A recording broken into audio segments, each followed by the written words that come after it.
Wish you guys were All here. right. It's not that hot, and I've got laundry in the basement. But there's a Damn. Rottweiler down there. No. Like I don't know. Cerberus guarding the laundry. Kind of. Except instead of 3 heads, he's got just poop everywhere. But that Cerberus probably did too, huh? He's probably pooping. 3 loads. That's why it's called hell.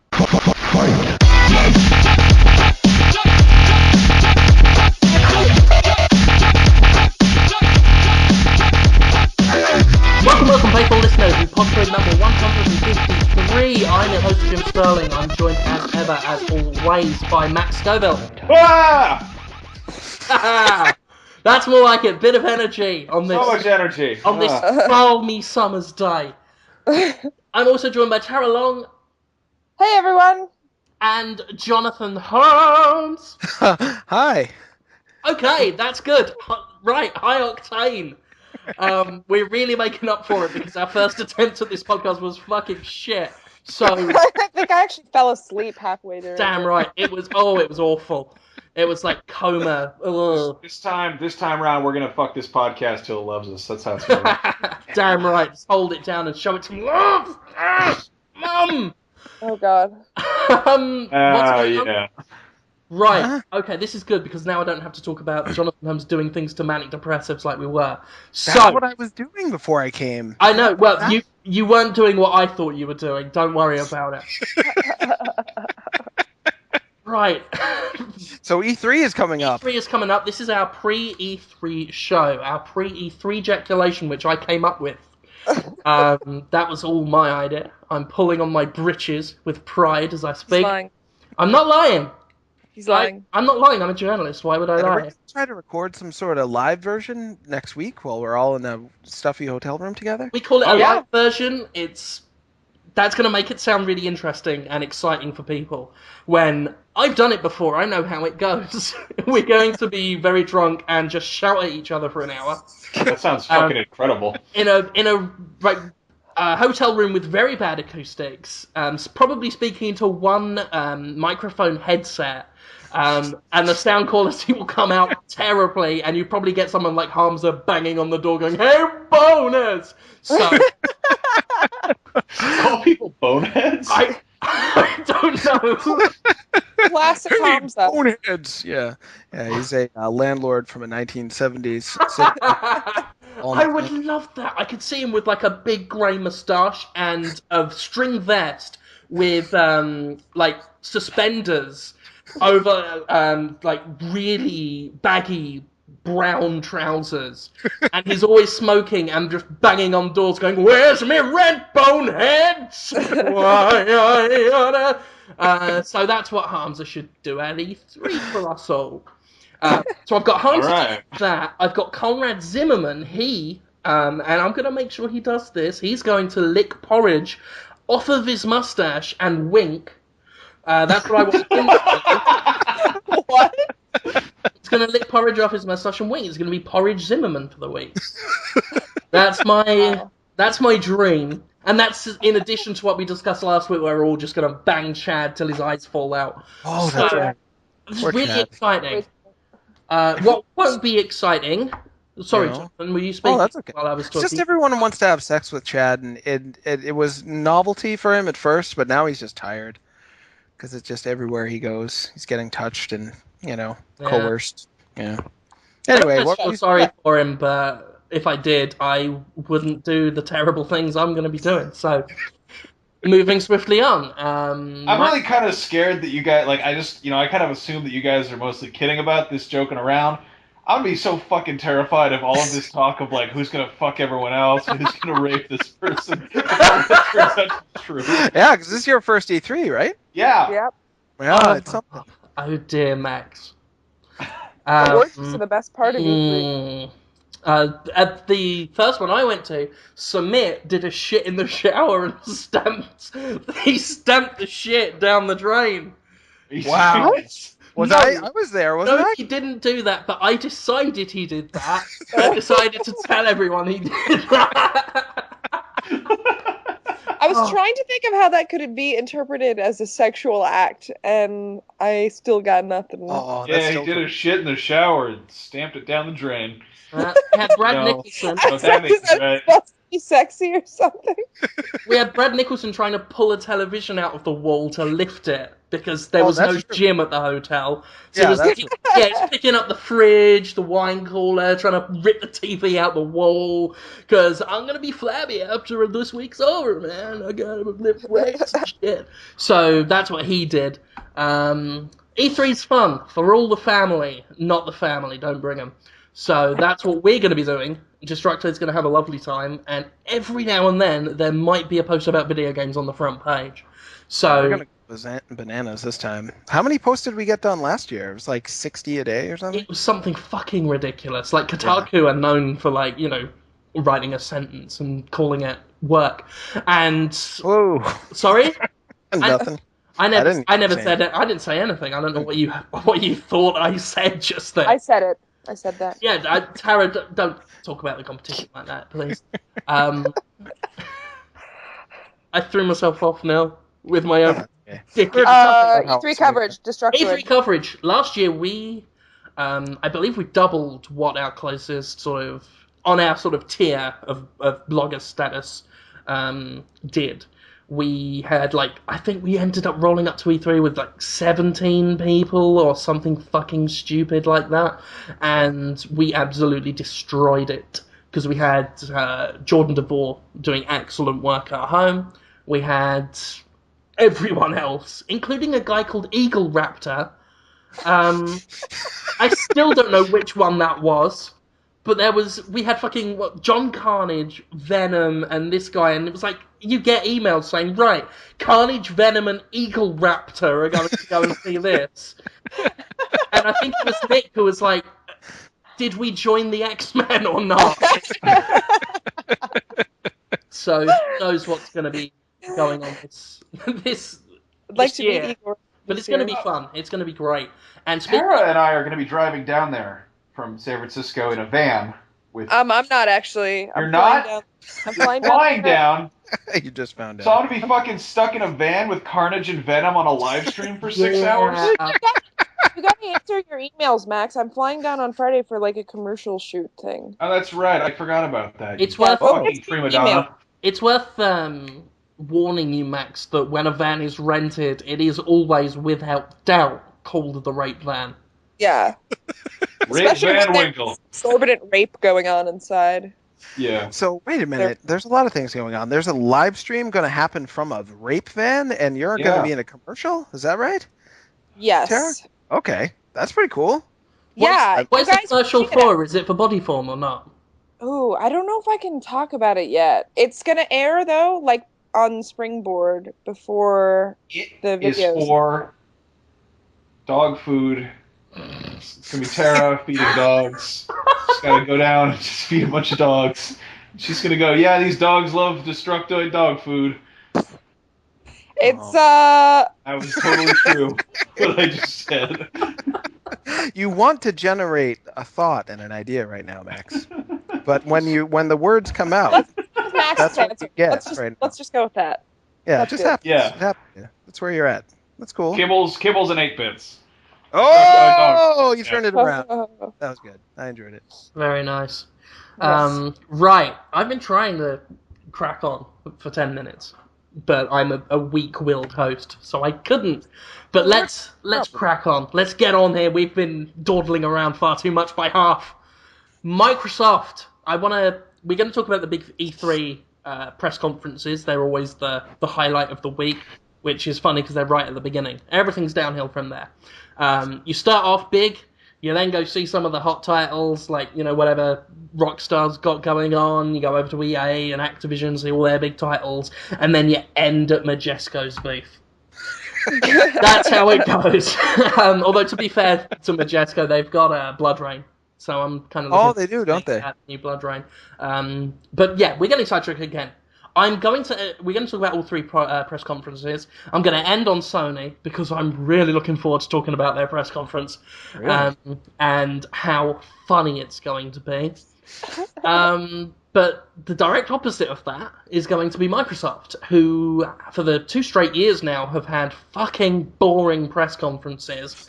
And due to the complete lack of rumours, speculation, upcoming games, or fucking anything, in the run-up to E3, I've got no interest in Microsoft's press conference. I've got nothing. I've heard no rumors. The biggest rumor we've heard is an Xbox 360 that can play 3D images. Like, that is a thing. Yeah, can't they? I played 3D games on the Yeah, same here. 360. haven't Yeah, I? that's what I thought. Yeah. Okay, so That's the that'll be best good. rumor we've got. Yeah, Is price something drop. I we've heard already there's said. going to Something be that- something about a good price drop coming up there. Oh, $100 price for the drop. Kinect? Yeah, with the Kinect Yeah, the Kinect bundle. might drop. That might have been a typo. I really don't know. Their most exciting potential announcement might be a typo. That's how good they are. That's pretty painful. I would love Microsoft it. and Kinect Xbox bundle will be $19.95 total.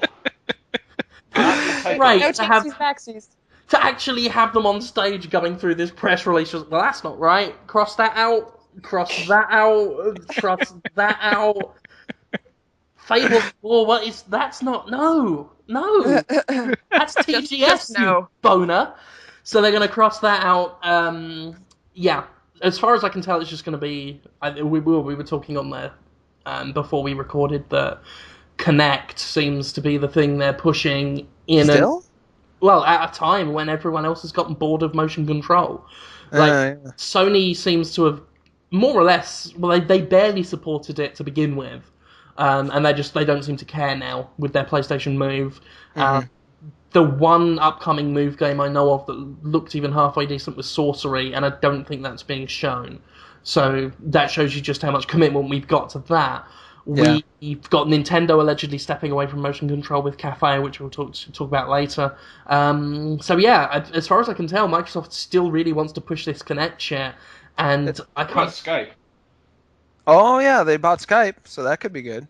What if And there's there a were Kinect some- game that uses Skype where you get 2 people and they're like looking at each other and it's like 2-player Kinect and you have like physical representations of yourself on the screen and you can like have sex or fight or whatever? Well, there's kind of like a weird virtual chat room you can have with your avatars via Kinect, which looks, fine. That'll be. Yeah, but can you have sex though? Like, Well, you can upper body registers, so you can shake each other.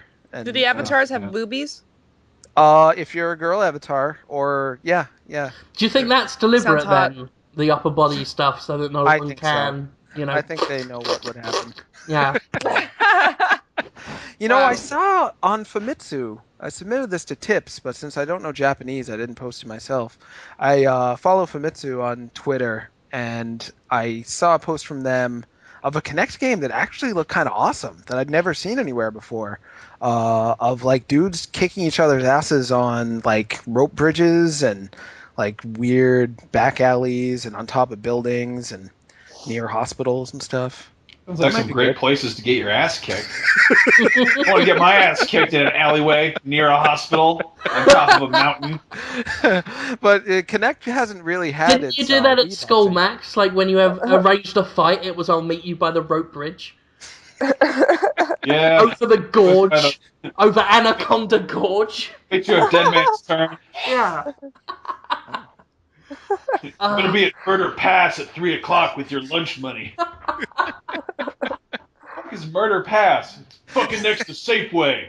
Because it's not a Safeway, it's a Murder Pass. Whoa. Oh dear. I used to trade Jurassic Park cards over at Cutthroat Cleft.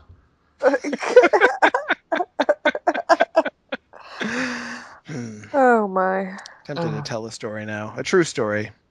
Well, Okay, it's it'll going to be be quick. more interesting than Microsoft's press conference. They should invite you on stage to tell this. This is the best story I've ever heard. While you do that, I'm going to eat a peppermint. Oh, okay. So that's very exciting. So there was this guy in junior high and into high school who I used to hang around with, and we'd go to the local Store 24 and buy large slush puppies and eat them as fast as we could. Then he'd always throw the slush puppy at my head and starts screaming with Slush Puppy drooling out of his mouth. I am Microwave. I will destroy your children. I will travel time and become the unborn master of your soul. I will eat your body and live in your mind. And then he would chase me around neighborhood for like maybe an hour and a half.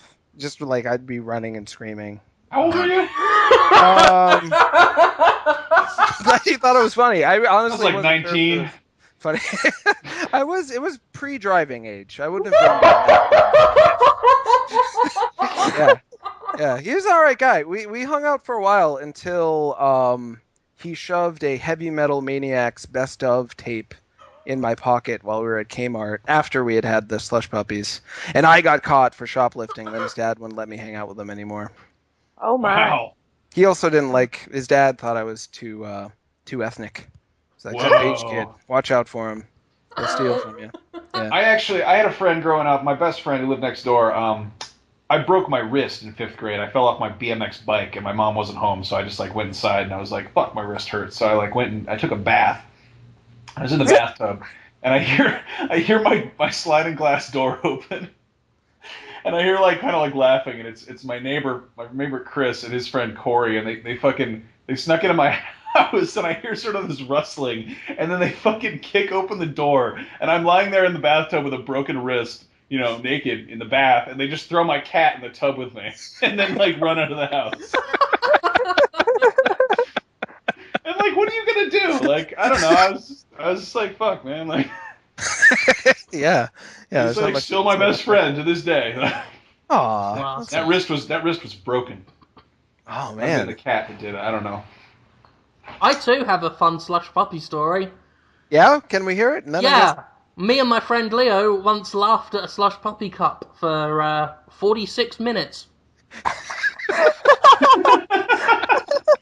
It was that funny because it had written on the side, it had the little Slush Puppy dog, and on the other side it just had written, "The ice is cold." That's pretty funny. We thought that was so redundant. Such a brilliant fucking tagline that we did that. And then we started doing Slush Puppy impersonations. And it got so annoying that another kid in the college class picked up our Slush Puppy cup and threw it. Because we just kept sitting there going, I am the Slush Puppy. We decided he was this eccentric upper class old fruit who hangs around his mansion playing violin and that kind of thing. Wow. He's so kind of like hobo-ish though, with that knit hat and those tired eyes and I whatnot. know, and yet that's why we thought it was funny to make him so dignified.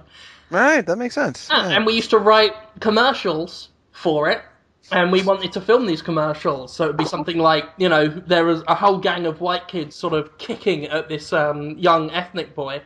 And he'd be like, "Hey, you there, young boys, what are you doing?" And one of the kids would go, "We're picking on him because he's a different colour from us, sir." And he'd go, "But Slush Puppy is all the colours of the rainbow. Why not pick on it instead?" And then he gives them all Slush Puppies and they all walk off and leave the poor little boy on his own. Wow, that's amazing. That's a pretty good commercial. We thought it was a great commercial. And Yeah, I could watch it.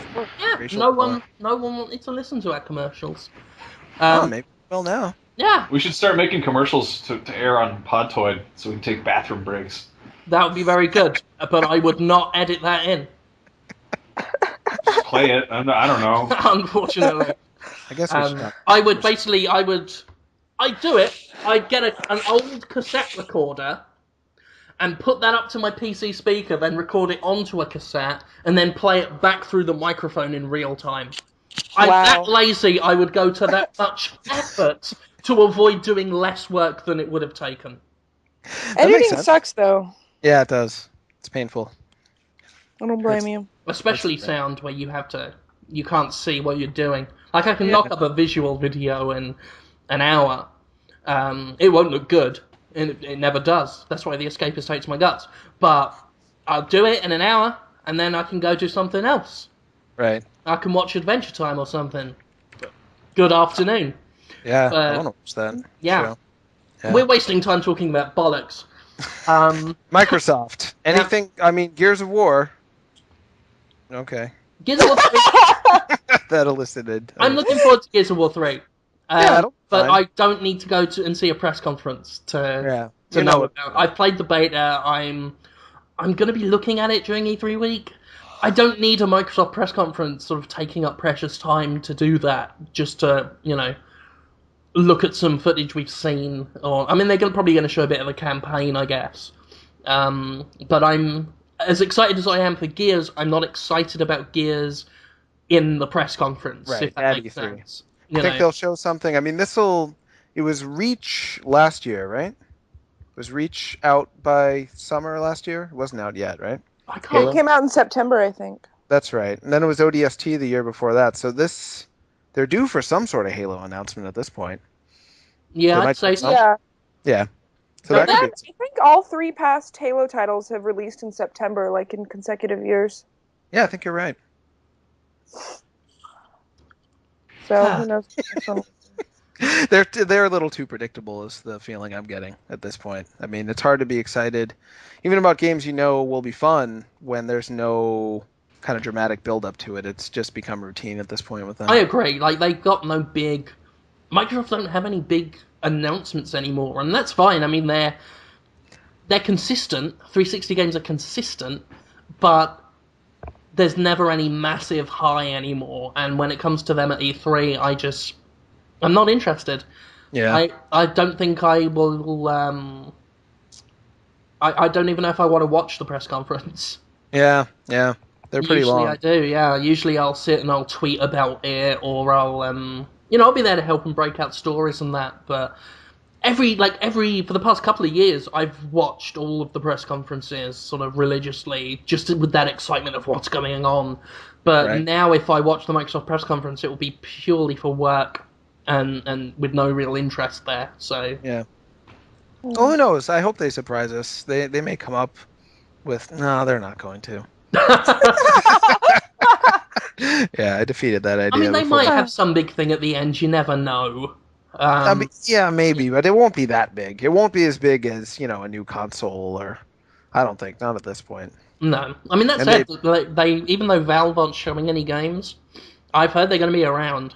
So, but then they're in bed with Sony a lot now, so they that's true. could come out and give us something like.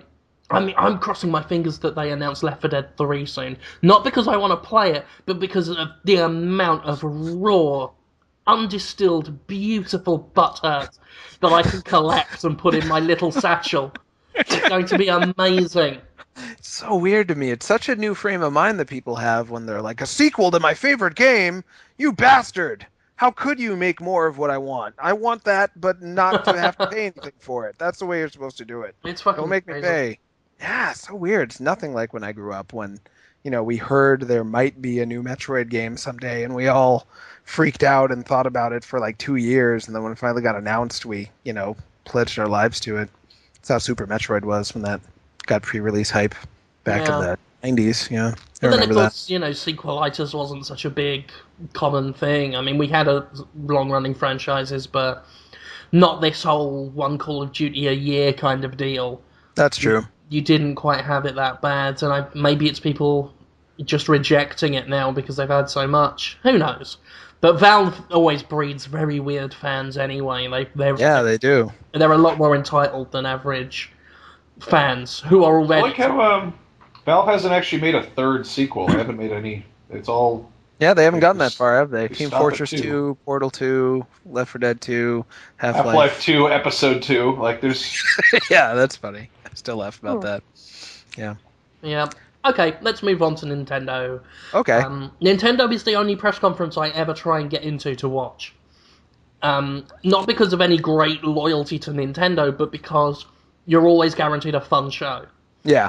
They always, whether they've got great game announcements like last year, or shitty game announcements like that famous one in, was it 2007? The really shit one with Ravi drums and all that stuff. I think that was more recent. I think that was 8. Well, there you go then. 2008. Just that was an amazing press conference. Yeah, I remember Nick Chester tweeting, texting me because he knew I was excited about it. I thought they were going to announce some big games. He's like, Animal Crossing, more shit. Some guy pretending to play the drums, total shit. Wii Fit. This is shit. Just so miserable. Oh, it was flesh crawlingly bad, but it was entertainment. That's the thing, and Nintendo always do that. Whether they've Yeah. got good stuff or bad stuff, it's gonna be the one people really, really jabber about once the conference is over. Yeah. And They've so got this awesome mix of confidence and like total social, no social skills combo. Like they really confidently have no idea how to be cool.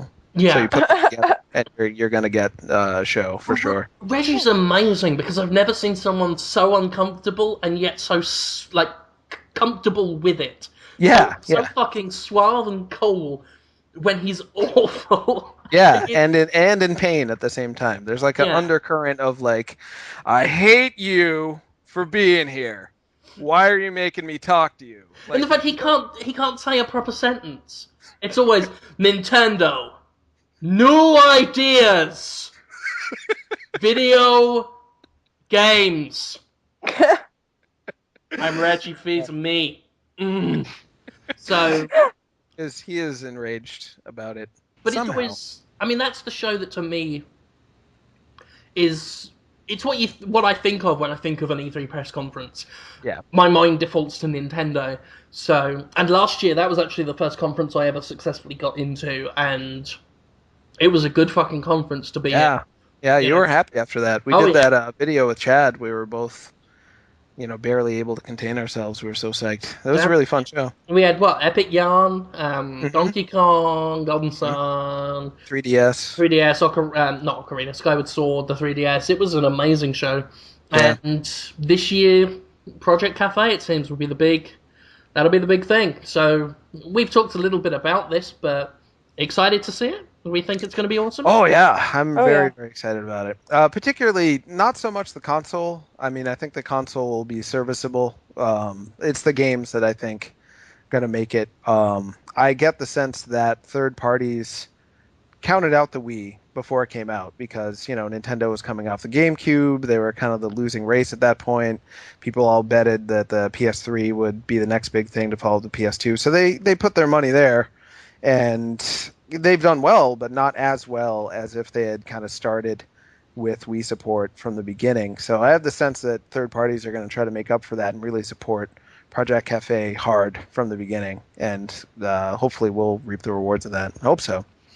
Yeah, hopefully. I mean, so Yeah. far, rumored titles, we've got a Mario, obviously, Grand Theft Auto 5, Mm-hmm. and they're thinking they're possibly going to pull another Twilight Princess with Skyward Sword. I don't think so. I actually just finished writing like a disgustingly long feature about all the Project Cafe game rumors I could dig up. And from what I can tell, Skyward Sword is, all Wii games are going to be up-resed to HD on Project Cafe. So there really wouldn't be much of a reason, unless they're going to redo all of the graphics that were pretty far along when we saw it last year, to, look like a 360 PS3 game. There wouldn't be too much cause for putting it on Project Cafe specifically because it's just backwards compatible. Does that make sense? Did I talk good? That's it. Yeah, you did talking good. Okay, good. Well done. Have a biscuit. Sure, thanks. Don't mention it. It's good. What happened to Max Scoville, by the way? What? I'm really tired. It sucks. Oh, Max. I'm seriously just like sitting here. I have to go to Emeryville, which is I'm sort of counting in my head the number of different buses and trains I have to take to get there, and I just don't want to. I don't have any clean underpants. It's fucking embarrassing. Somebody will smell you. Yeah. It's very rare that somebody gets their nose near your bum or crotch to find out. But it does happen. It does happen. That's right. But you don't have... But then the people doing that aren't the kind of people you want to impress. Right. Yeah. And they're making themselves look bad. Yeah. And everyone's got something to be ashamed of. Well, thanks, guys. I feel a lot better about it now. Now I just have to watch out for perverts. That's the problem. You're using public transportation, so Yeah, that's true. that is. Oh, Yeah. I'm kind of glad I'm not in a pedestrianized area anymore. I don't have to associate with the peasants and The plebes. I had a very poor upbringing. I got respect for the common man, but that's not my life anymore. It's other people's problem. Whoa, Like, that was like pretty awesome. 9. Fuck the poor. So, I think that my real problem with Skyward Sword and that kind of thing is, again, launching in this twilight period where we are almost between consoles. It's clear Nintendo. They always say, "Oh, we're going to keep supporting the old system," but they never do. They cut off support long before the new one comes, Right. at least mentally. And this happened with Twilight Princess, and I get this. I find it sad that such an awesome epic series is always coming up short like this. Like Yeah, its yeah. games recently have just been in this forgettable period, and I don't know. I feel the series deserves more than that. It's one of their grandest, most sweeping and ambitious series. It seems sad to me that I guess if this happens with Skyward Sword, that'll be the past two major games weren't so good. Well, not good, but didn't Well, they weren't given that proper spotlight. aren't Right, they right. releasing it in conjunction with the 25th anniversary of Zelda though? Isn't that No, I kind don't of think the? so. I think I thought. the 25th anniversary is next year, and I think Skyward Sword is supposed to come out this year, by Christmas. Huh. So I'm not sure if it's going to be in conjunction. We'll see, I guess. I'm really optimistic for Skyward Sword. I loved what I played at E3 last year, and I heard that the soundtrack is going to be all orchestral, like how Super Mario Galaxy was for the most part, or at least those few pieces. So I know the music's going to be really good, and I agree with Jim. It would be nice if it would get the spotlight of a launch title because it really does deserve that. But there's so many Wii owners at this point, and I'm sure the game will look great up-res. So people who didn't have a Wii, who buy Project Cafe, will probably buy Skyward Sword anyway just to look at it. So I'm hoping it still gets Mm. the attention it deserves. Another Yep. interesting thing, actually, talking about that, they made such a big deal about Skyward Sword supporting Motion Plus. Right. What's going to happen there? Like, are they going to pretend they never said that and hope no one notices? Is it going to keep Motion Plus and thus be kind of useless on Cafe? I mean, Well, the I don't rumor know. is Cafe uses Wii remotes. Like Cafe will be. That's why Cafe is gonna. Cafe is screwed. Like already. I know I'm gonna love it, but it's gonna confuse the crap out of casuals. It's gonna seem redundant to people who already have a PS3 360 who don't like Nintendo games anyway. I think the console is screwed. Despite the fact that I will love it just like I love the GameCube. But yeah, Project Cafe has a new controller. Plus, it uses the GameCube controller. It's supposedly GameCube backwards compatible, and it uses the Wii remote and the balance board and the nunchuck and all that. It's like got 20 different. My God. Yeah, it's I've got insane. this image of that scene in Alien Resurrection with all the twisted Ripley clones. Just this Yeah, half like, human, half monstrous thing just going, kill me. I think that I was thinking about how Nintendo tends to operate, and they've always had sort of a gimmick. Like in the last couple generations, there's always been something a bit gimmicky. It's most notably since the Wii, and I'm wondering what they're gonna do. Like the GameCube was just, well, the N64 had a fucking weird looking controller, It had and the analog stick was really there. yeah, Like, check this out. We're different. We have analog stick built yeah. in. Yeah. I think Nintendo really strives for innovation, and more in kind of the gamer market, it's not something that people want. If you look Hmm. at, I mean, people want. Hold on a What? second. Fucking UPS guy. God fucking damn it.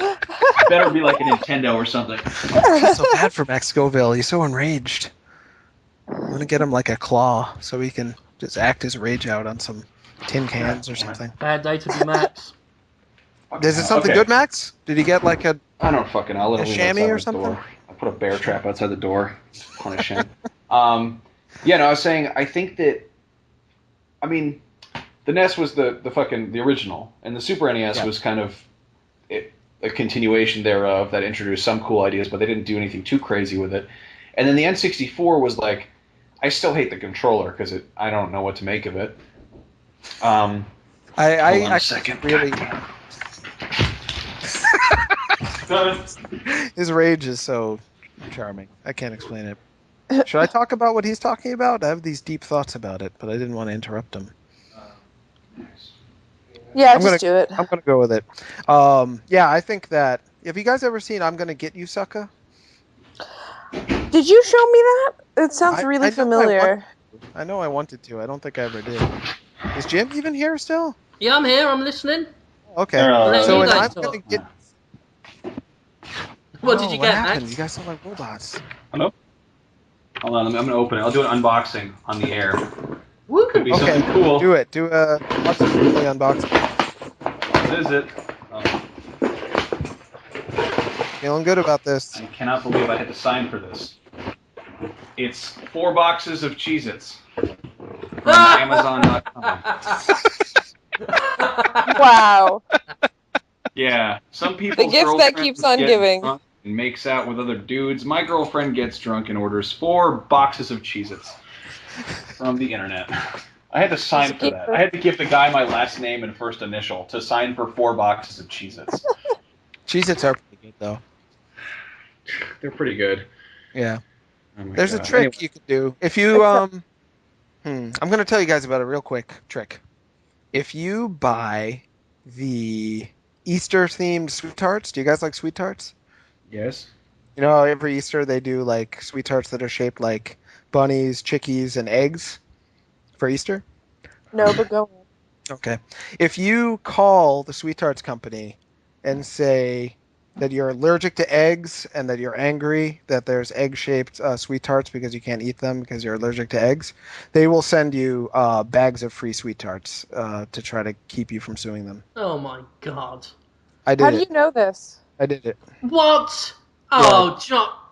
What? Dude. Sweet tarts. They were Part of good. the problem. Part of the problem. I'm They're a vegan. I don't delicious. eat anything shaped like a chicken or an That's egg or a that's rabbit. where we live, Jonathan Holmes. We live in Threaten America. I didn't threaten to sue them. I just said I'm very dissatisfied. Oh, Not meeting my complain allergy. in America. That's what I fought and died in Vietnam for. Unfucking-believable. Part of Yeah, the problem. So, for the so taste. what I was saying about the Nintendo, I'm really curious to see what is gimmicky about the Project Cafe, or if they're actually trying to like chill out and like make a real system that is going to appeal to people. I mean, I don't think that the last few systems have really been their merits have not laid on the games. Like it's been very much an emphasis on the system with games as kind of a supplement to this. Well, I think the GameCube actually was. GameCube had no gimmicks. It was just like we're gonna have great games, and nobody bought it. So But even so, sadly, it was Nintendo has tiny. learned. At a That's true. time It when was tiny. Sony was putting stuff onto DVD media, and I mean Xbox was kind of I guess going in that direction eventually, but they were like, let's make little tiny things, little Little tiny tiny discs. discs. Yeah, Yeah. that was dumb. They shouldn't have done that. But all the same, I mean, Nintendo, the NES came out when video games were on the way out, so they had to package it with a robot and a laser gun for people to buy a video Oh game yeah. system again. So they've kind of been taught by consumers since the NES days that they need to have like a plastic ass on. A plastic ass What? on. Too bad What? for listening. So and I'm gonna get you You see, sucker. what? Have you seen it, Jim? Have you seen I'm gonna get you sucker? I'm gonna what? Have you seen I'm gonna get you? I don't know what you're saying to me right now. I'm gonna It's a get you movie. sucker. I've Is seen it. and there's You've seen it? plastic All right. asses in that. Do you remember the part where Keenan Ivory Wayans is at the bar, and there's this No. beautiful woman, like Cherry, and she's got all of these gimmicky assets like big boobs and big butt and stuff and nice hair, and then he takes her home to have sex with her, and then she takes off her hair, it's a wig, and she takes out her fake, she only has one boob, and she takes out her ass, and then she's got a prosthetic limb, she only has one leg, she's like, do me, and he gets all freaked out, but Oh yeah. that's Oh, basically you're what talking Nintendo does. about butt pads. Oh yeah, well it's an Totally. actual rubber ass, it's a real rubber So ass, you're yeah. saying that this really hot woman is going to walk on stage during the Nintendo press conference and then take her ass off, and it's Reggie Fils-Aimé. Or are you likening Project Cafe to a rubberized ass? I'm likening the Rob the Robot, the Zapper, the 6-button Right. Super Nintendo controller, the analog stick, and motion controls to a rubber ass that gets people to buy the system. They're like, oh, I bought it because it's got motion controls.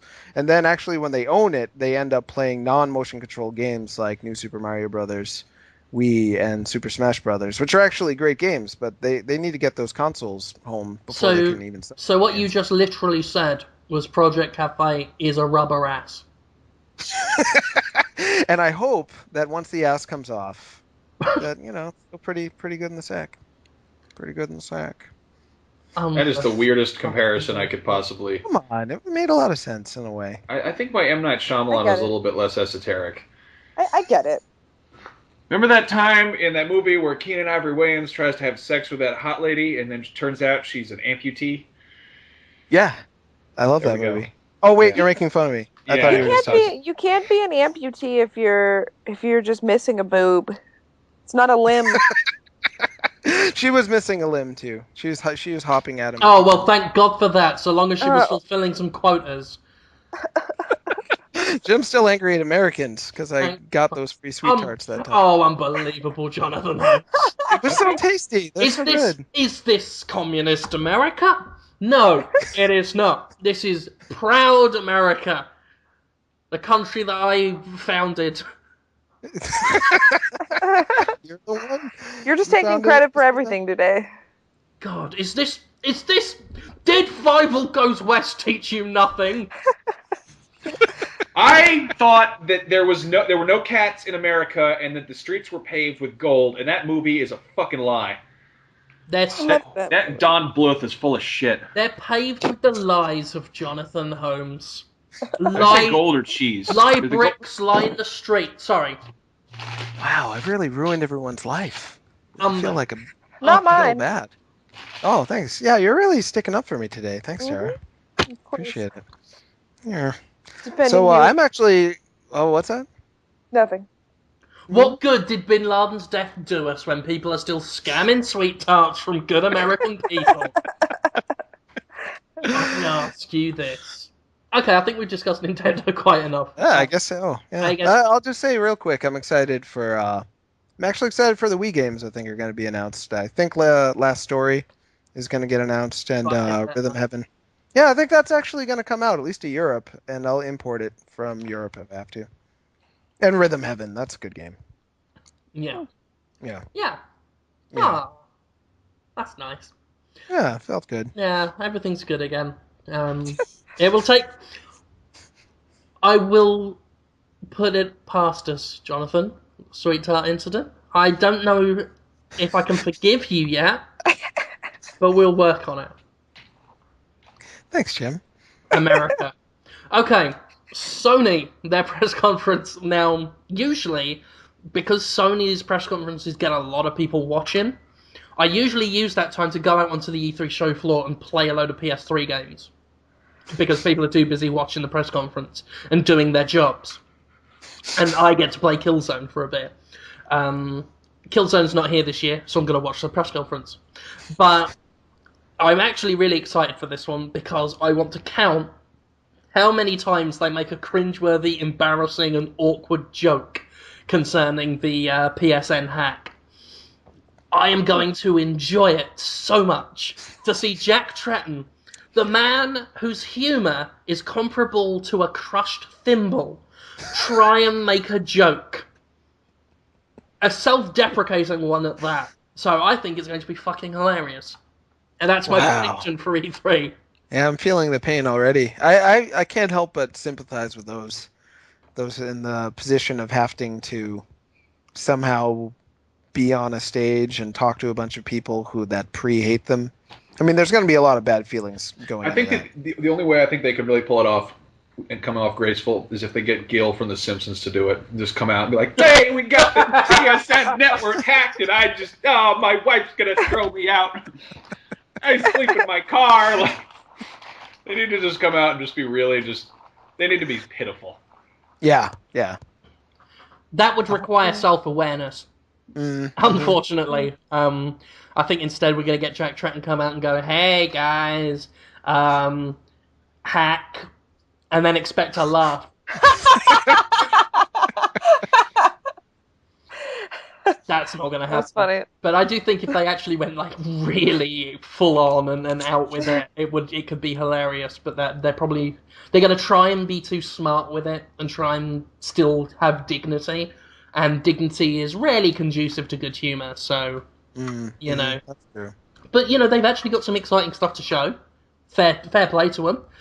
It's almost a shame that this has happened before E3 because I'm actually kind of interested in their little NGP thing, what they've got knocking about. The Vita, you're calling it? The PS Ray Vita. Who is naming this shit? Who the fuck is naming things?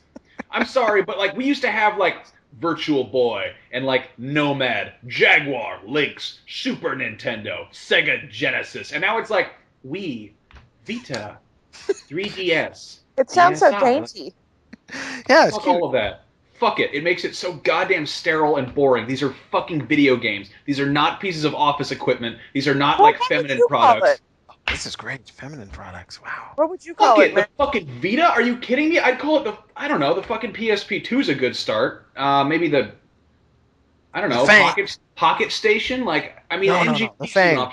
The Fang. That would be... Yeah. The dick. The tattoo. The laser disc. Yeah. Let's call it the... fucking Pip-Boy 3000. I don't know. It's something cool. Like, have fun with it. Like, call it the grrr. The PlayStation grrr. It does. I will make it. It does sound like the kind of. It sounds like the kind of console that Enya would come out with. Yeah. The Vita. It means life in Italian, right? God, yeah, but if you love Sony that much, you haven't got one. Look at the people on N4G. They're going to hear the word Vita, see that it means life, and they're going to get jealous. Why would anyone love Sony? That's something I've tried to figure out for a while. Like, what's to love? I mean, they make some great hardware sometimes, and they used to make really interesting games, I think. They make shitty laptops. Yeah. They make a lot of bad stuff. I feel the same way about Sony that I do about Apple. I think they make pretty good equipment, but I would rather wear a fucking Linkin Park shirt than walk around with like an Apple sticker on my car or declare myself a Sony fanboy. I think people that go that far into it must be deficient when it comes to having a personality. And I say that of anyone who gets that far into something that they need. This is coming from a guy I have a Mountain Dew tattoo. Like, I'm not really like that. I don't really have a lot of dignity in terms of what companies I support. Like, we ordered 4 boxes of Cheez-Its. Like, I mean, it's just like. I'm not one of those people who's like, man, corporations are bad. It's like, I just think that these are dick corporations. Like, Sony is just, oh, hello, yeah, oh, no, you cannot hack us, we're unhackable. Yeah, what have they done that makes people feel like, oh, Sony added that special personal touch to their brand or something? Yeah. There's nothing there, is there? Am I missing something? No, it's like, at least with Apple, they actually did something to cultivate that kind of cult of personality around Steve Jobs and that. They actually, it was very cynical and shallow and pure marketing that they made people obsessed, but at least they engineered it. I can see how it got started. Mm-hmm. I cannot see what Sony has ever done to encourage, whether genuinely or cynically, I don't know what they've done to encourage people to be that loyal. I don't get it. I mean, I don't get why any company is, like I said, I mean, if you need to create your identity around a corporation, you don't have a personality. That's, as far as, like, I see them as surrogate identities, people that need these auxiliary things around them. Sure. To define who they are.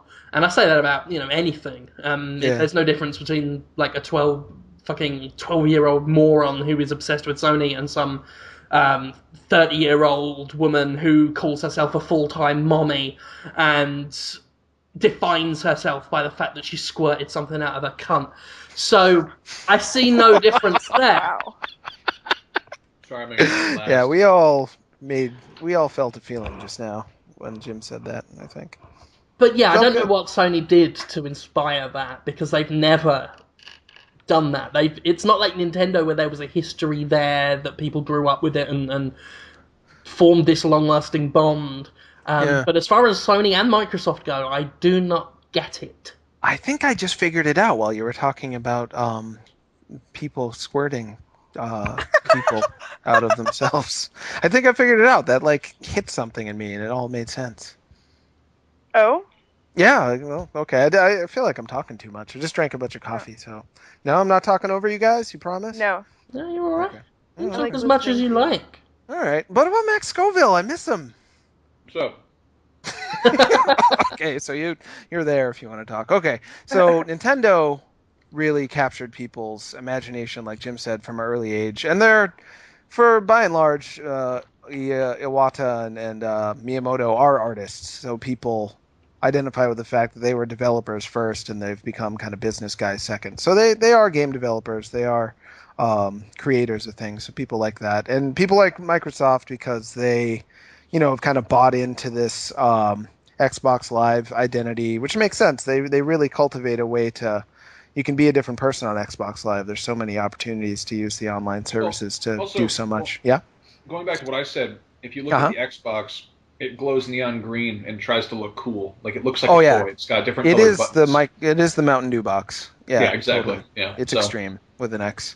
So yeah, people identify with that, and there are great games on it. So people identify with games that are really made for the Western audience in a way that weren't on consoles prior to the Xbox brand. So I totally respect that. But Sony, I think with them, it's like how Samit loves the Yankees. I'm like, Samit, why do you like the Yankees? He's like, because they're the best. And I'm like, well, what do you like about them? He's like, well, they're the best team, so I like them. I'm like, well, but what about them? What do they do other than be the best? No, that's it. I just identify with the best. Why does And- Submit identify with the best? Well, because Samit is, No. he's the best. No, I'm not even ironically entertaining that. That annoys me. I mean, Samit also identifies with them because they're from New York, and he's from New I'm- York. But he also identifies with New York Right, because I'm he bringing says him it's on. the best city in the world. I'm he going to said. bring Submit on in a future Podtoid because that pisses me off. Well, people want to identify with what they think is the winningest team, and Sony was winningest. I'm sorry, I shouldn't have said that. The team that wins the most. The winningest is actually a word. Is it? pretty It good sounds word, so too. yucky. It's like Gerber or moist, winningest. Ugh, just sounds awful. Yeah. But anyway, yeah, Sony was on top for a long time, and people like to just purely for the sake of identifying with a winner and then to win by extension of being a part of them in a way. And that's why they're so pissed that PS3, and that's why they're so defensive that the PS3 kind of, I won't say bombed, but they did lose more money than they made on the PS3, is what I've heard. Yeah. Well, Really? they didn't win. Yeah. That's the thing. They did yeah, not dominate. And they were selling at a loss for a while and also not selling enough in the way of software to make up for it, is my understanding. Sony's whole business model is, well, not the business model, but their whole kind of attitude is like, oh yeah, no, it's $700 and you need to buy it. It's something you need. Yeah, Why are does they it going to cost do that $600? again? Like, God, I really hope they stop, because if you look back on which consoles have sold the best, it's the cheapest with the worst graphics that has the best gimmick to draw in people who don't like video games that much. Like the PS2, weakest out of the three consoles at the time, cheapest, or at least as cheap as the others, and it had CD. You could play, DVDs. Yeah. So people bought it. Wii, kind of the same thing, except swap out DVD playback for motion controls, and people bought it. So they don't have to just come all out with a hugely expensive, huge processing power system. They could just make something people want instead I think next time. I think they kind of lucked out. They didn't do so hot with the first PlayStation, did they? When it was up They against did. the N64. It did okay. It did okay? better than the N64. No, the first PlayStation won. The first Yeah. PlayStation was the winner of But that it wasn't the generation. landslide that Well, the PS2 was. The It was, PS2 dominated. right. I haven't done a whole lot of like, reading my history books, but I remember when I was like 11 when that shit came out. But like I remember the N64 had a lot of hype behind it, and it was exciting because there was something new about it. Yeah. It was 64-bit. We didn't know what the fuck that meant, but it was like, look at that. You can like fuck around with Mario's nose and pull it out and stuff. And then I remember the PlayStation being out, but just not really knowing what to make of it. Like My friend got like an N64 and a PlayStation for Christmas. He was the rich kid, and he got both for Christmas. And we just kind of like looked at the PlayStation. We're like, okay, where's the N64? How do we hook this up? We need to buy an RF adapter. But like, yeah, there definitely was a time when you could make a case that you were getting by with just an N64 and you still had a lot of good games, but you couldn't make a case that, oh, I skipped the PS2. You could say that you were. No, the PS2 was my favorite of that generation because I liked it. I felt like it was a good balance between like being a piece of hardware and being a toy. It kind of worked both ways. There were people last generation who didn't have a PS2. They stuck with an Xbox or a GameCube, and those people were fucking tards. That was the official name in marketing. Like analysts would do that. There's like, it has the current game market has a 75% PS2 market share and 25% fucking tard share. That's how it would go. Well, I remember talking to somebody about this, and they were saying how what we didn't really think about was how the first PlayStation was also a CD player.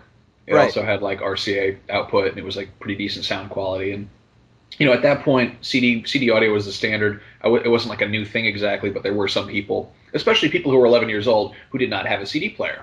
So that's right. Presumably somebody would buy that, and then they could listen to CDs on their PlayStation. And I mean, PlayStation works both ways. You can play something on it, like play it like a game, or play it like push play. So, and then the PS2 came out, and that I think it was just really perfect timing because people were like really on the fence about like, man, do I want to buy a DVD player? And then it was like, well, the PS2 does that. So like, oh, well, let's buy the PS2.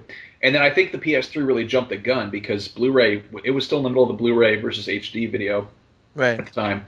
So like, people weren't really sure. And also, you have to buy a whole new TV. You can watch DVDs on an old TV, and they do look better. Right.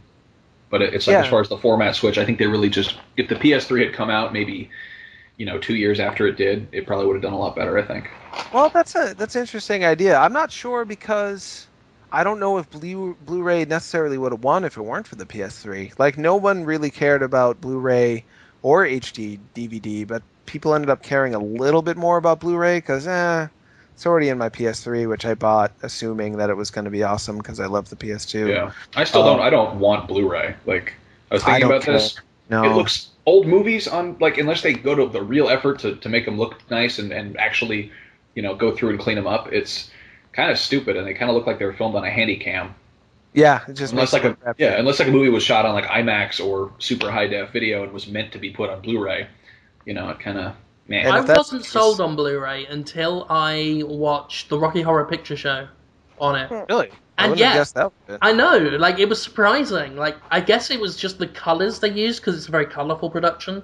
And I always found it funny that dark and gritty is the colour of the HD generation, because colour is what HD was made for. Colour is where you see the benefit of HD. And that's what I got from Rocky Horror Show, because it's got a lot of sort of deep reds and golds and just all these bright colours in it. And really fucking popped. The Blu-ray, that sold me on Blu-ray. Rocky Horror Picture Show of all things. Cool. Yeah, I only own, I think, 2 Blu-rays, Scott Pilgrim and The Dark Knight. They were both gifts. And they look good, I guess. I don't have a single Blu-ray, actually. Yeah, I don't. Maybe I am old, so maybe my eyesight's a little bad, so everything just looks a little blurry to me. But I can't really see a big difference. You've got a weird sort of shift in the demands of people, because you've got younger people who are like, fuck quality, like I want to watch it streaming online now. I don't care if it's a little bit less. Like, let me see that shit now. Right. I am the fucking me generation or whatever. And then you've got people who are like, I want the bigger, better. Like, I want hardcore. Like, I can hear the bit rate. Please make this higher quality. Like, right. Yeah, I definitely think there's more people in the first group than the second group. I think there's more people that want it cheap and they want it immediately. I know Nick Chester gets furious when he hears people are buying Blu-rays or any physical media. Oh, yeah. Because he's Nick Chester, so he's like, that's bullshit. I kind of agree with him, though. Yeah, well, Nick is awesome because he's so invested in what he does that he will get mad at you if you make a bad decision. That has nothing to do with him. You're like, oh yeah, Nick, I bought such and such. What? Idiot. Why'd you do that? You have to take that back. He feels such such passion about his Oh, work. he was angry at me because I wasn't excited about there being multiplayer in the new Metro game. Oh, yeah? He just if he believes something that you do not, he gets furious, and that is awesome. Like arguments with Nick Chester are always brilliant. I used to get a lot of arguments with him. I know. I used to enjoy those so much. Yeah, I feel bad about it now. I don't want to. You used to give him Holmes opinions. That's the problem. Yeah, I did. Oh.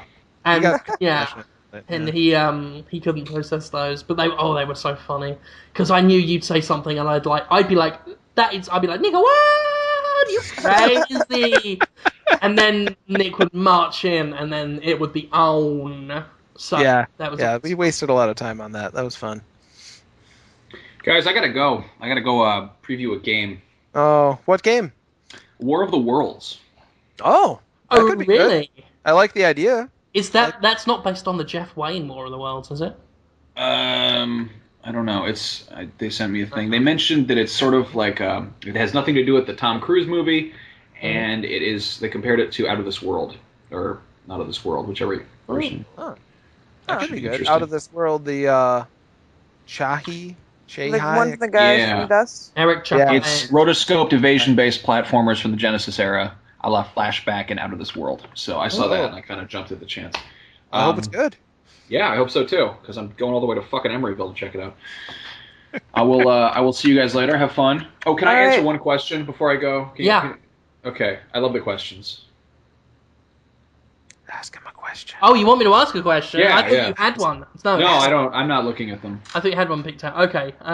He loves somebody.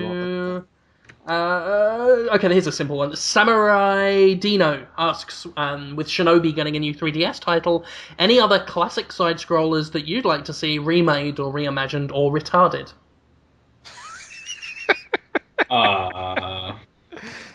I keep clamoring for a new Super Metroid. That's one of those things that I just... Not a new Super Metroid, but like a good... I'd like to see that kind of... What do you call it when they make it pretty again? Where they make it high res? They do the thing? Res it up? Yeah, where they put the filter on it, makes it pretty. I always say remaster. Yeah, remastered. That'd be kind of cool. So you're looking for just Super Metroid, but with expensive graphics, like new expensive graphics? It'd be kind of cool. Like what they're doing with Cave Story 3D. Maybe remaster some of it, but... Sure. Anyway, that was fun. I guess I'll talk to you guys later. I hope your day gets better, Max. Thanks, Jim. John. Holmes. Call me Jim. That's a compliment. I never said anything. Did I ever tell you guys about the dream I had where we time traveled back to my old high school? I saw a tweet about that. I meant to talk about that, but then I sort of forgot. It was fucking weird. There was Hamza was evil, and he had this basement full of dead baby alligators, and he was trying to ferment them, like their corpses, to make gas that would attract flies, because he had some disease that would only spread with flies.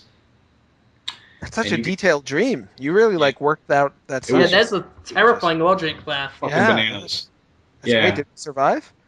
We were okay. You guys were busy cracking the code of how to get back to the time portal or whatever, and I was like, wait a minute, I'm back in high school and I can bang high schoolers.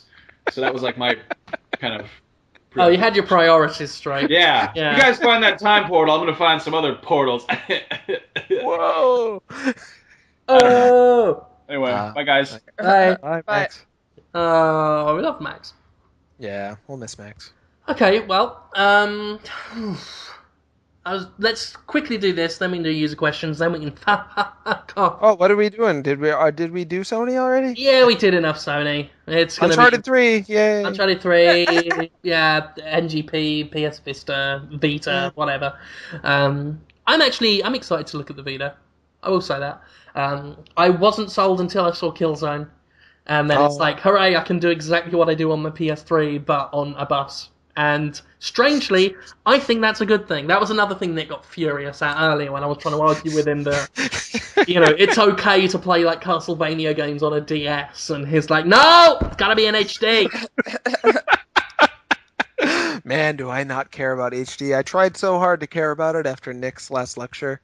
I played video games in HD and got real close to the screen so I could see that edge didn't have any bumps, and I couldn't care. I just couldn't care. I didn't tried. care so much about graphics until I started. I publicised it last week. Like I've been getting into the PC gaming scene a lot more.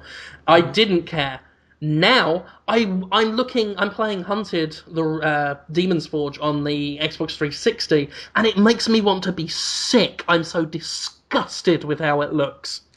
And it doesn't look that bad. Like, it doesn't look that bad. It looks okay. You know, it's a middling 360 game visually. But I've just been playing Metro 2033 on my PC, and real life makes me want to throw up. That's the thing. I can't want to be someone who cares about HD that much, because everyone I know, it's not like they talk about how great games look. All they talk about is how bad everything else looks. No, it makes you a cunt. It turns you into a fucking yeah, I don't want to be that guy. I don't like this. I do not. I look in the mirror, and first of all I say, you know, what have you done with your life? And then I say, how many polygons is that? Your face is pathetic. I mean, I like games that have a bunch of resolutions and definitions and whatnot, but they don't have to. My standards are loose. Feels good. Feels that was good, weird. Man. Yeah, I don't know why I said that like that. But yeah, I'm looking forward to the Vita. Are we really going to have to call it that? Am I going to have to go into GameStop and say, I'd like to pre-order a Vita because I'm a prick?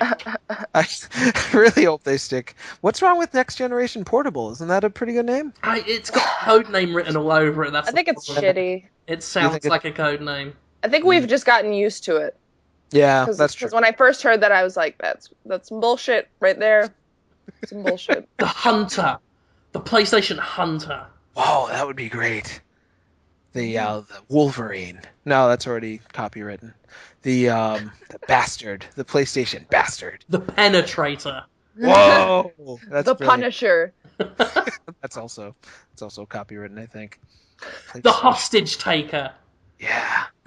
PlayStation Steak. PlayStation Burger. Oh, I'd buy the a PlayStation. mom fucker.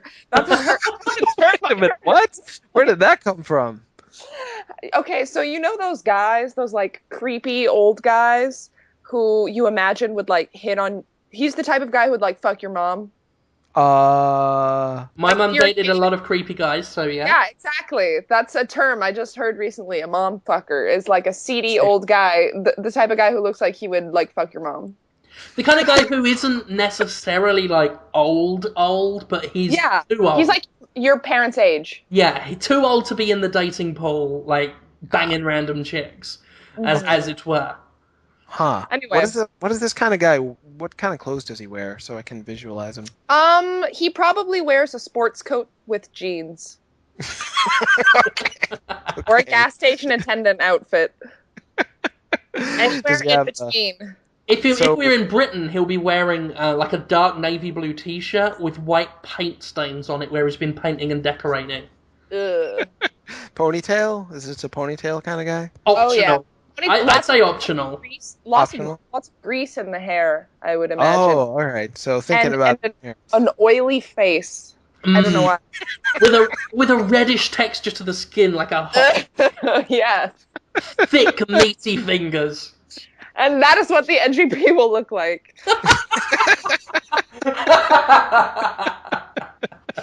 It sounds kind of like Stallone. Sounds Stallone-ish. Kind of like a weathered, leathery, but still or trying to be shirtless. Figure type. Yeah, he's a real motherfucker, isn't he? They're going to introduce it, and the guy's going to come out, and it's just going to be the guy that's been fucking Jack Tretton's mum. And he calls him son, and Jack's like, don't call me that, I'm not son. Oh man, I have to pee so bad. Oh, you can go pee real quick. I'll talk about guitar. So Jim. Yeah. I really want Sony to come out with weird games like they used to in the PS1 and the beginning of the PS2 era. That'd be good. You want them to too? I mean, they make the occasional stride with the digital stuff. We had Flower, and that was odd. And those guys are doing Journey now, which looks really kind of eccentric and cool. And I want like weird, like Guitaru Man weird. You know what I'm talking about? Like that, no Freak- irony weird. Just like, oh yeah, we thought this was normal. Parappa the Rapper. That'll win kids over. Yeah, well, I mean, it's a lot of those games weren't exactly Sony. This is the problem I've had. This we were talking earlier about Sony's fanboys and that, and the thing that I don't get is the fact Sony's never had its own identity. Like with the 360 is often called the shooter box because it's got Halo, Gears. It's become the kind of primary destination for Call of Duty fans. It's Young Man, Bright Green, Mountain Dew, Extreme, Let's Fuck a Face. That kind of thing. Then we got Nintendo. Nintendo's always had its very peculiar and unique sense of character. And It's kind of the Pixar of. yeah, I'd say yeah. Pixar meets a little bit of the better Adult Swim shows combo. It's kind of got that kind of quirkiness, but with this ruthless business edge behind it. Right. And Sony doesn't have an identity. That's my big thing with it. It's Sony's products have only ever been as strong as the parties that support it.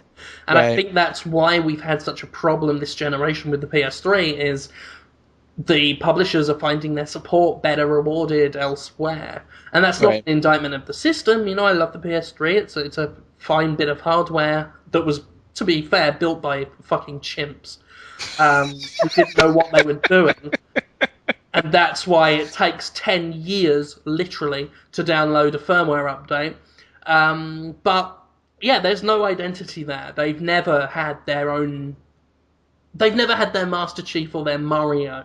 Right. They I think they were tried. hoping that. I think they tried. They definitely tried. It was. They wanted Crash Bandicoot at first. I remember Crash Bandicoot and Parappa were the mascots in Parappa, Japan for a while. Lara Croft was in the West. She was tried to use as an icon. Right. All those guys went third party, apart from Parappa, which went nowhere. And they've got no identity. It's Well, I see it as like the PS1. Their brand was like weird and inventive. I thought Parappa, I thought Ape Escape, I thought Jumping Flash were all pretty weird and inventive first-party games.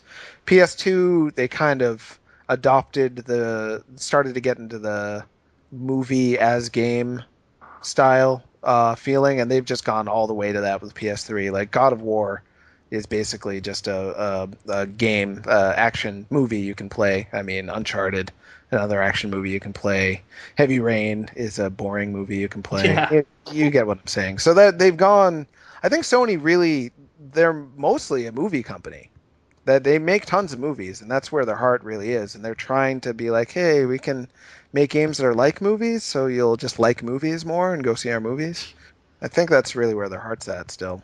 possibly. I mean, I wouldn't go that far, but I do think there is they've definitely have got this sort of Hollywood edge to them, where it's all big budget, flashy, bang bang, rat-a-tat-boom kind of thing, and that was fine in the PS2 generation because they had so much third-party support because it was the cheaper console, it was in everybody's house. It made good sense to put your stuff on a PS2, often ignoring the GameCube or the Xbox, and people would buy it, even though if a third-party game was on an Xbox or a GameCube, it would look better. PS2 was the default. That's the only system you really needed last generation. I mean, you could have a GameCube and enjoy the first-party stuff. You could have an Xbox and get into Halo, but the only requirement was a PS2 in order to experience the best the generation had to offer.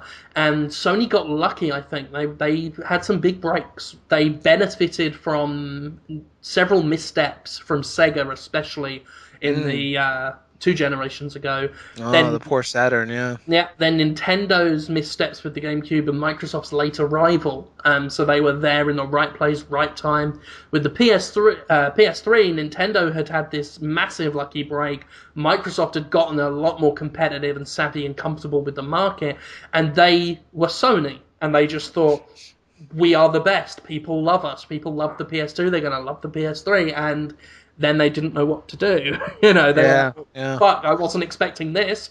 So, yeah, that's where we're at. God, we spent so long talking about that. I thought that was pretty interesting, though. I mean, I always wonder, especially with stuff I say, because I think people already know everything I'm saying. But people like to hear their own thoughts reflected back to them, don't they? Mhm. So hopefully they'll be okay with that. Just saying the stuff they know already on the podcast. Fuck them. So I guess we should do some of those questions. It's there? free. It's free. Well, That's true too. I wanted to just, I guess, quickly just talk about what games you're looking forward to at E3. Oh, sure.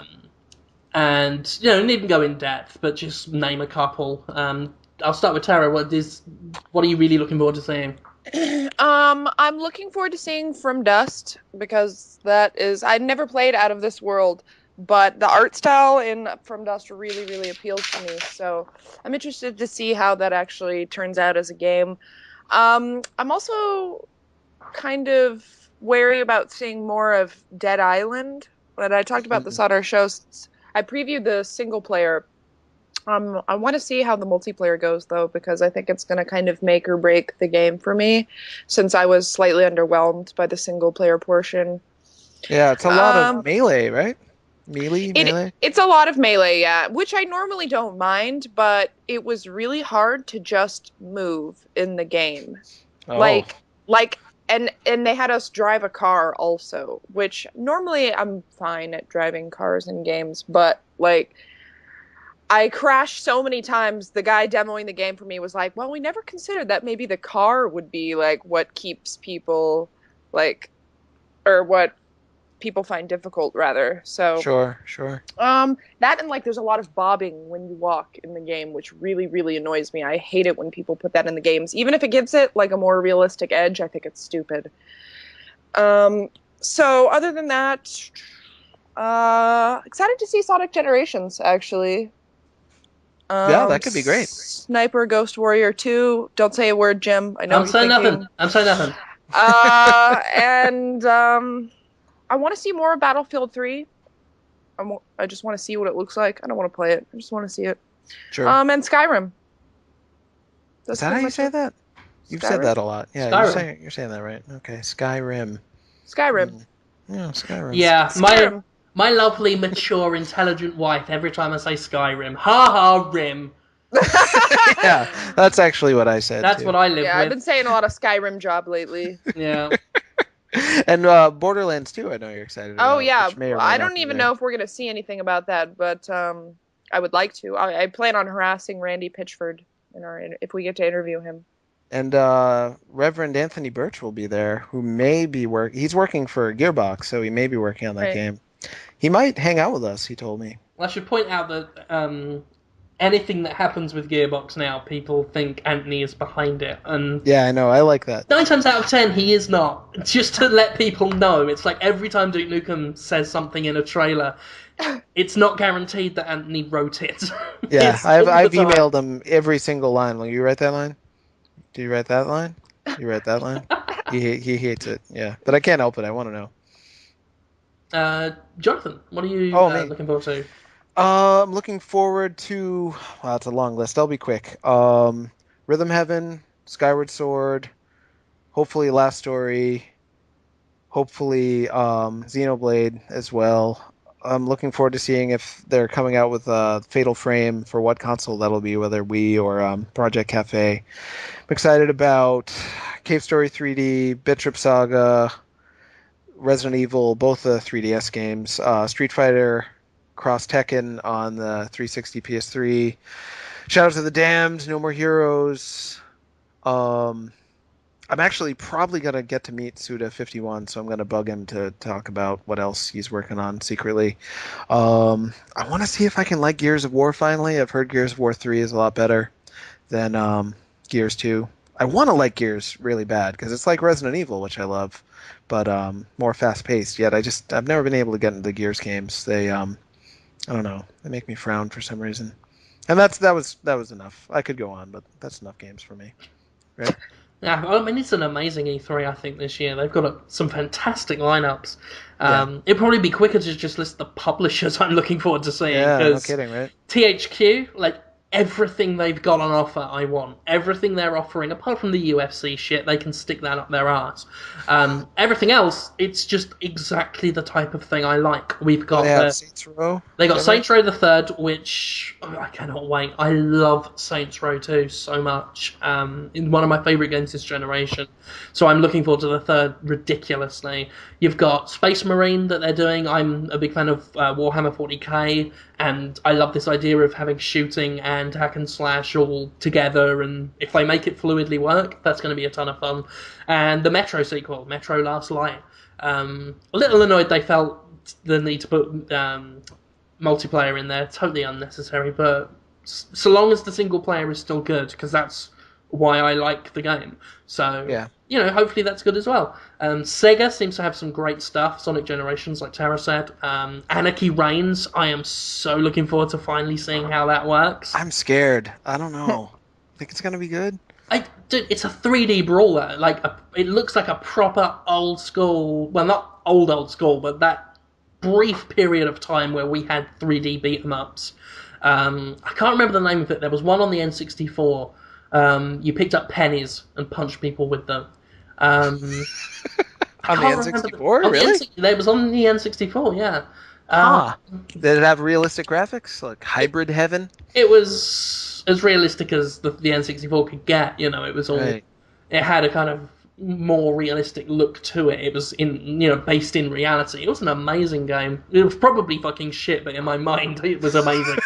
And it reminds me of that, like an old school, because that's one of my favorite types of game. I love brawlers, and that's why I'm such a big Dynasty Warriors fan. I like that brawler, hack and slash, Streets of Rage, Golden Axe kind of thing, and it looks like that.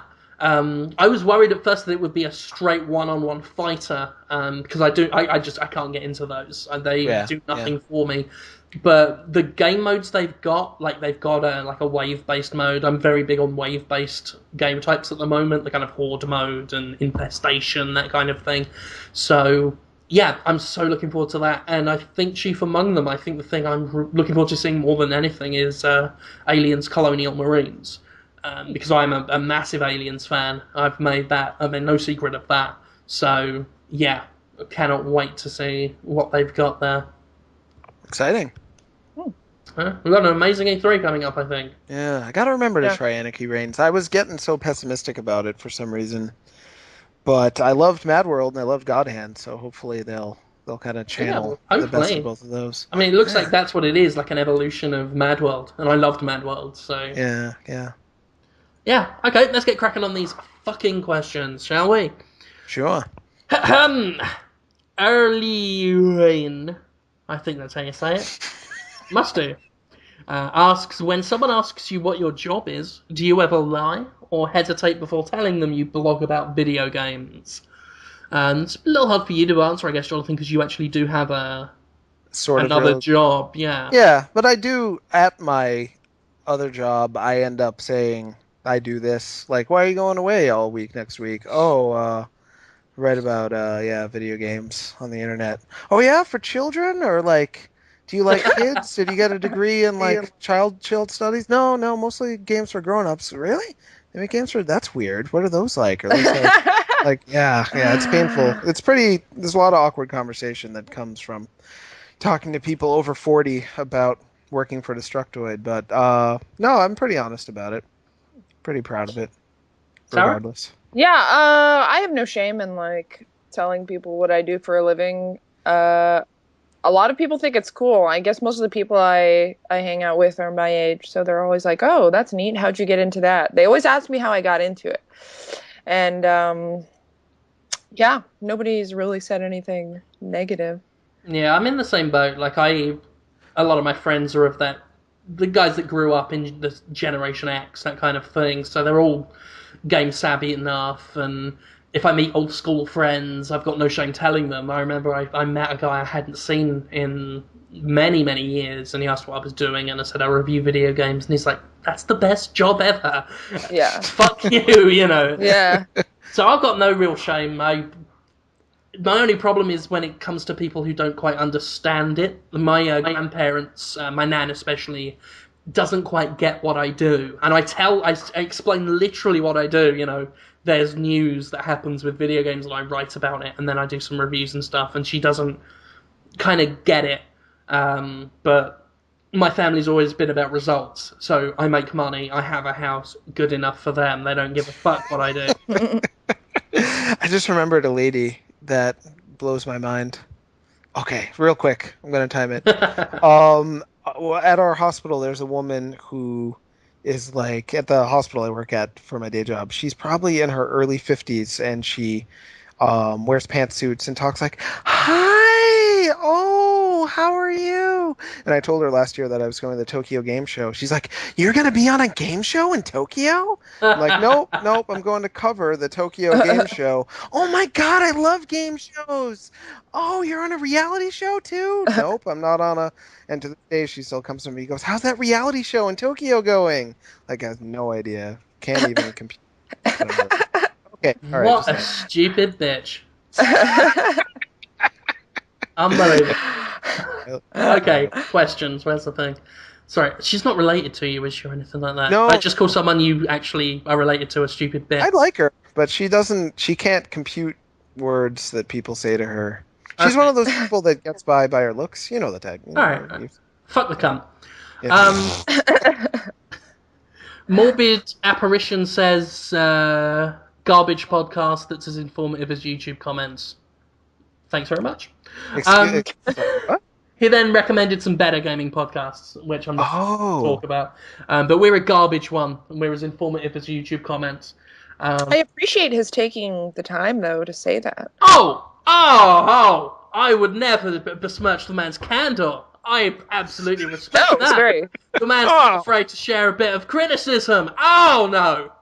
Why did he listen to it then, though? It's a puzzle. I don't know. He sounds like a fucking retarded cunt. Fuck you prick. It's free, you stupid little bastard. Maybe we said something that he disagreed with. I don't give a fuck. He's a worm to me. Maybe he would have preferred the podcast that we recorded before this one. Yeah. Yeah, maybe that was more his speed. Oh, God, he needs it to be informative. I am informing you that you're a prick, so... Why do people... I'm puzzled by that. Some people go to podcasts for, like, the news. Is that right? What an idiot. I don't know. The internet's right there. You just scroll down. Yeah. There's news. Don't need to listen to it. Just scroll down the headlines. You're all set. God's sake. I only actually I copied and pasted it into my question list just to make one funny comment and then went overboard with it. I actually don't give a fuck what he thinks. Whatever. Let's have someone from a real human being. Daxelman says, what do you think about the stance of single-player games? This is actually quite fitting with Metro cramming multiplayer in. Yeah, what do you make of do we think that's over? Do we think it's going to be a lot more co-op and... Oh, yeah. I was just thinking about this, how the Wii used motion controls to get that side of non-gamers interested in gaming, whereas the 360 really used online multiplayer to get guys who normally don't care about video games to get online with their buddies and blah, blah, blah. And that's not going to go away. It's such a moneymaker that it's going to be involved with any game that wants to cross over to the non-gaming set. But that's okay, as long as it doesn't take away from the single-player experience. I don't think it'll do any harm. My only problem with it is there seems to be this stupid idea that you need it, that multiplayer is needed. And if that were true, we wouldn't have had BioShock and Dead Space and Metro 2033 be successful enough to get that sequel. I think people seem to forget. It's like, we're making BioShock 2. Nobody's going to buy it if we don't have multiplayer. Why does no one stick their hand up and go, people bought the first one. You know, it seems to me to be this like a fallacy of an idea, because it doesn't guarantee sales. If multiplayer guaranteed sales, then fucking Shadowgrounds would still be online right now, and it's not. Bionic Commando. Yeah, like it doesn't guarantee shit. And I think people still do respect a good single-player game. L.A. Noire became the fastest-selling new IP in UK gaming history, and it's got no multiplayer whatsoever. So, I That's actually right. play single player games way more than I do multiplayer, and part of that is just because I haven't found a lot of multiplayer games that I like. And the other part is, well, I guess maybe I just like gaming alone, but I kind of wish more games would just I wish there was a subset of single player games and a subset of multiplayer only games, Oh, and yeah. then games that if they were good enough had both, but that really took the time and effort that's needed to have two good single player and multiplayer components. Yeah. Because I Yeah, that kind of makes agree. perfect I think sense. that like just a shoddily put together multiplayer is crap. And it gives Yeah. like if you don't want to play it, you're just paying more for it. And it's probably taken resources and time and money away Yeah. from the reason you probably bought the game. Like, who bought Yeah. Dead Space 2 because they really wanted the multiplayer? An idiot did. I don't. I'm not known for my rash judgments of people, but a fucking idiot buys No, that kind no, of thing. It's nobody does. I don't think again, that's not very popular, is it? The multiplayer on Dead Space 2? I mean, it's rubbish. It's I not thought it good. was ignored. Yeah, most It's people I know just skipped it entirely. Yeah, I mean, they got their replay value from the New Game Plus, which Dead Space 2 has a wonderful New Game Plus implementation. But yeah, it's. Metro. I rolled my eyes so hard when I got that news this morning that there was going to be multiplayer in the Metro sequel. It's like, I was excited about the Metro sequel because I loved everything Metro 2033 was, and it was a single player experience only. And it had this lonely, foreboding, overwhelming atmosphere. And how are you going to replicate that in multiplayer? I can't think of any game that has done that. I look at Dead Space, I look at Bioshock, and these multiplayer modes took out everything that made the original game successful. That sense of atmosphere and that sense of oppression that I think, you can only really get when you're concentrating on a single player mode. But, you know, Well, the single player in Dead Space was pretty awesome, though. I mean, the multiplayer wasn't good, but didn't keep them from making a good single no, player. absolutely not. I mean, it Yeah. is doable. Right. But then it makes me wonder just how much better it could have been. Like, just Um. how much more amazing could it have been if they were fully 100% into that thing? And don't forget as well, I mean, that was visceral. Those guys are solid at what they do. Yeah. 4A Games, they got by with, they did very well, rather, with Metro 2033. Are they going to be able to sort of juggle those two things and put equal love into both? I'm doubtful. I'll say that much. Yeah. I just don't want co-op making their way into the campaign like forced co-op like in Resident Evil 5. That just ruined it for me. Mm. I Yeah. I As love long what as, they're doing with Red Faction Armageddon. Actually, like, oh you've yeah. got the single player mode, and you don't have competitive multiplayer. You've just got this wave again. I mean, it's because I love wave based shit lately. I'm on a real kick. But it's just a separate co-op mode for I think it's 4 guys, and then just waves of enemies coming at them, and then it's their multiplayer, and it's That sounds brilliant. yeah, and it's different because how many times can you capture a flag? Yeah. Like, if you've done it in Halo, you've done it everywhere else. And I always say to people, like, when's the last time you played Overlord online? Did you Oh, know I it had forgot an that even. online? Yeah, I it's. didn't know that. Did you even do that? And people complain when we don't get online in, like, a Genesis game like Streets of Rage, and I'm like, it's on Xbox Live right now, online, Streets of Rage 2. Anybody playing it? Fuck no. It's not needed. We don't need Yeah. things. People Well, aren't it's that playing. entitlement. It's that weird, like, I feel like so many people have gotten it into their heads. Like, there's a checklist of things that every game needs to have, like, Yeah, mandatory. Like, yeah. does it have an amazing story? Check. Does it have multiplayer? Check. Does it have DLC that's free? Check. And what if all of that, who cares? What if that doesn't actually lead to fun? But people kind of want to simplify their perception, I think, and I think analyze they themselves. Yeah. I think they feel the game's incomplete without this checklist filled, and it's like, Right, but and they're they just don't, wrong about yeah, that. and they don't care if they're never going to use it. That's the thing. They just want it to have it, and Yeah. that's not good. That's The really not. arbitrary standard. Yeah. It just, Bad standards. I don't know. Eh.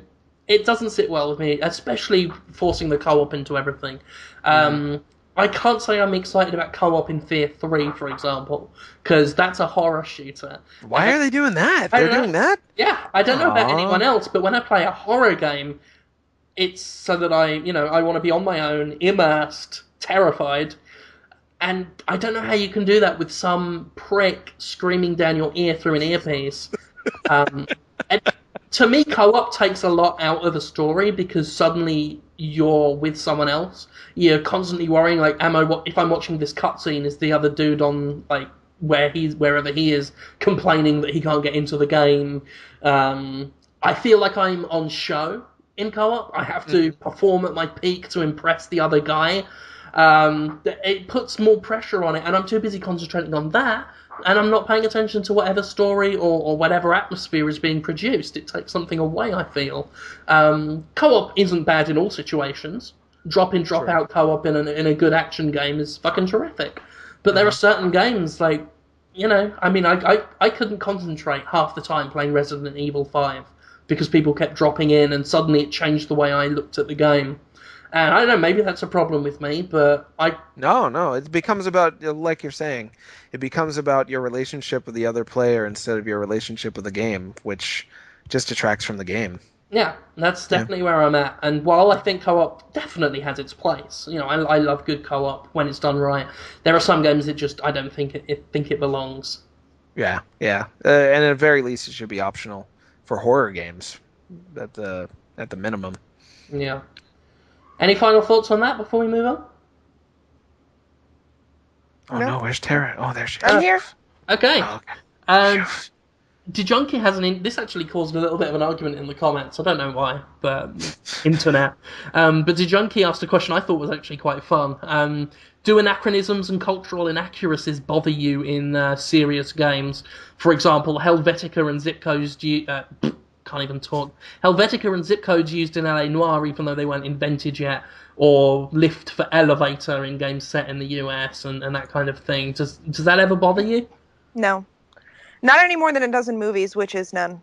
So, unless it was like a grossly inaccurate fact or something.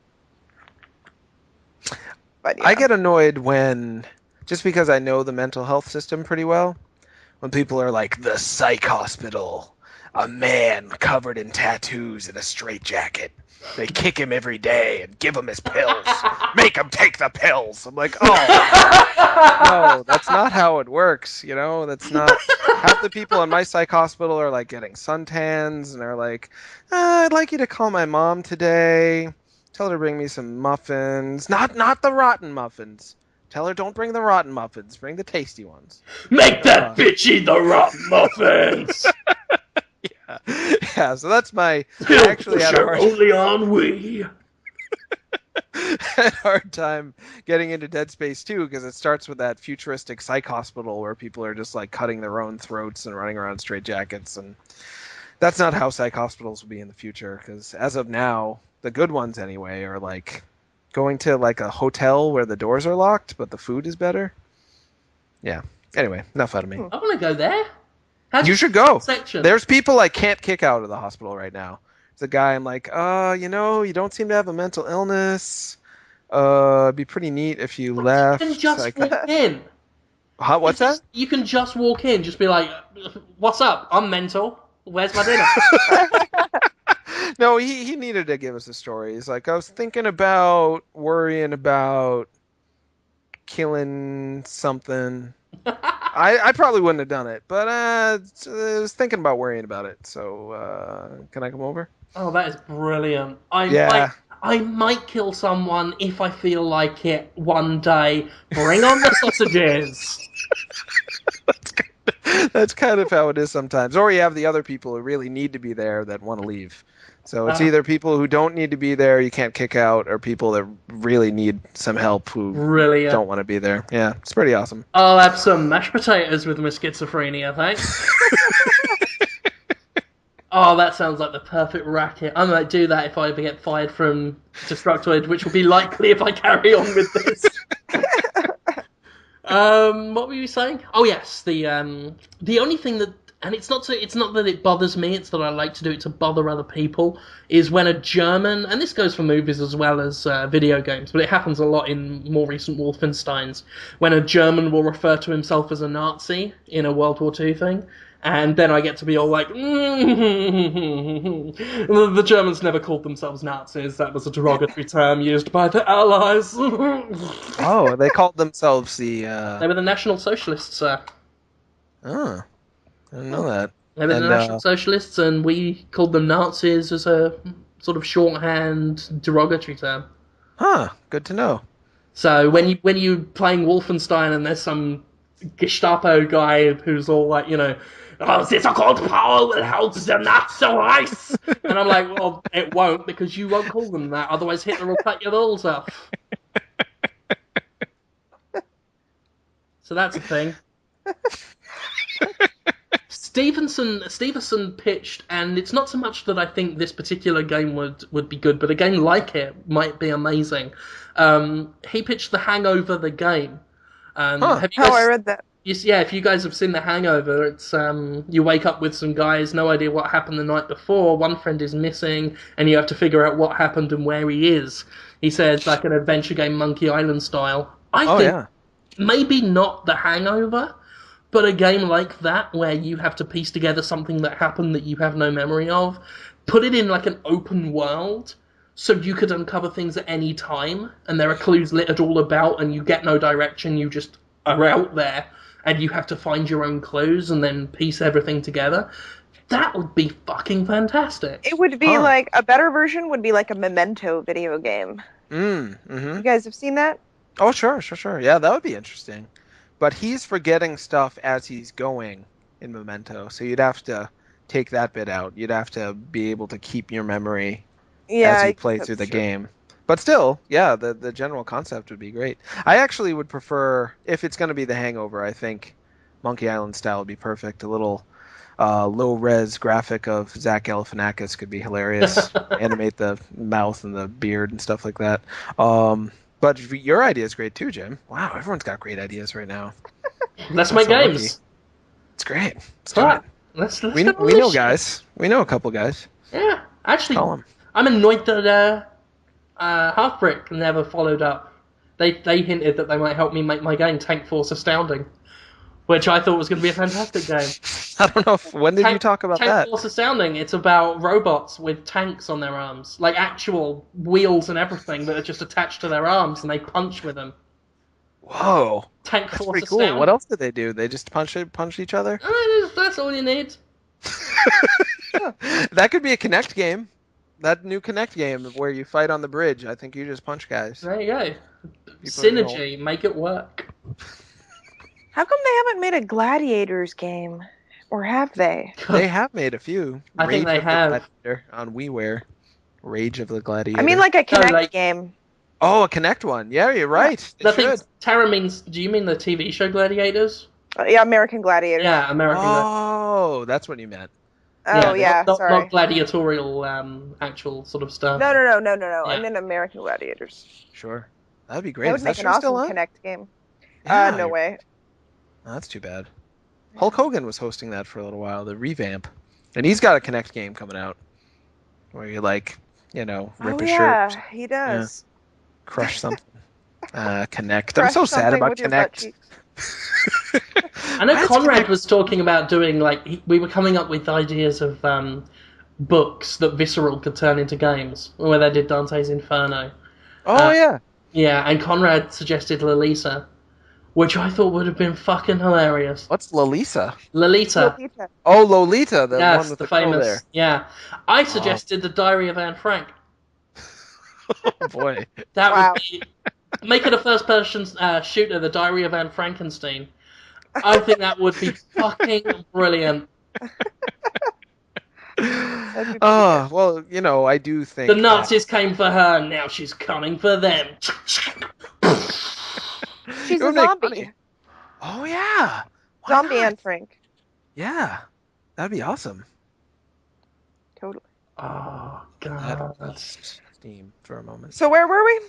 Let's end on that. Let's end on that because Aw. I always like to leave people on a really upsetting, offensive, really horrible note so that they can make comments about, how we're a garbage podcast. Oh, yeah. No. Wow. Should we give more news to the people next time? Should I just read headlines? Well, we're going to have Well, to. next one's gonna be our E3 one. Oh, I guess we will be just reading headlines, and then they can get it the next day after it's day old It'll news. still be garbage. Calling it. Well, he acts as if that's not what I'm going for. There's a very distinct quota that I'm trying to fill here. This show is perfectly planned and scripted. Jonathan and Sarah, these guys, they've got scripts with them. They're reading from monitors. This whole thing's been... We rehearsed this, past 12 hours. Yeah, it's all part of the plan. That's why we're so tired. Yeah, even those really annoying bits where I'm going, like that one, I sound like I'm trying to think of something to say. That's all part of it. All part of the It's part of the magic. experience. Yeah, this realistic, immersive, dynamic experience. Not dynamic.